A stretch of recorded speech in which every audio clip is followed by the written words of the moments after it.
नमस्कार। Political pitch पे आप सभी लोगों का स्वागत है। कपिल सिब्बल और फारूक अब्दुल्ला ने नरेंद्र मोदी को लेकर के कहा है कि नरेंद्र मोदी एक अलग ढंग की राजनीति करते हैं और उनकी राजनीति से देश के सामाजिक ताने बाने टूट रहे हैं। कपिल सिब्बल और फारूक अब्दुल्ला बातचीत के दौरान कपिल सिब्बल के यूट्यूब चैनल पर बातचीत के दौरान इस तरह की बातें कही तो फारूक अब्दुल्ला ने INDA गठबंधन को लेकर के भी एक चेतावनी भरे स्वर में कहा कि अगर जल्द सीट शेयरिंग नहीं हुआ तो INDA के गठबंधन के दल और नेता एक अलग ही राजनीति करते हुए नजर आएंगे।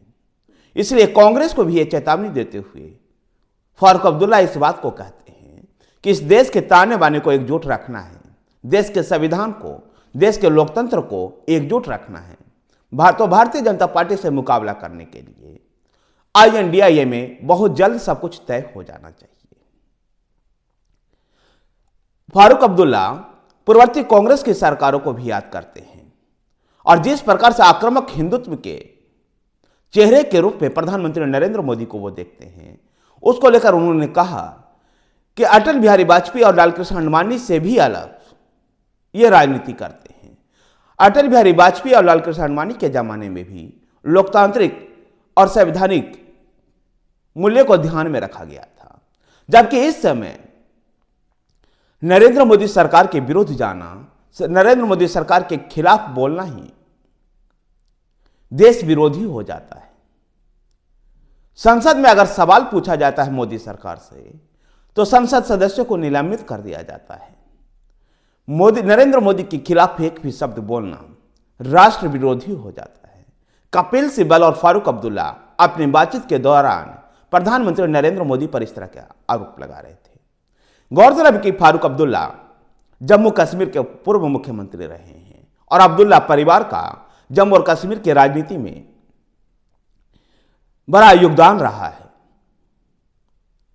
कपिल सिब्बल मनमोहन सरकार में मंत्री थे और इस समय समाजवादी पार्टी के टिकट से राज्यसभा के सदस्य हैं। कपिल सिब्बल और फारूक अब्दुल्ला ने नरेंद्र मोदी सरकार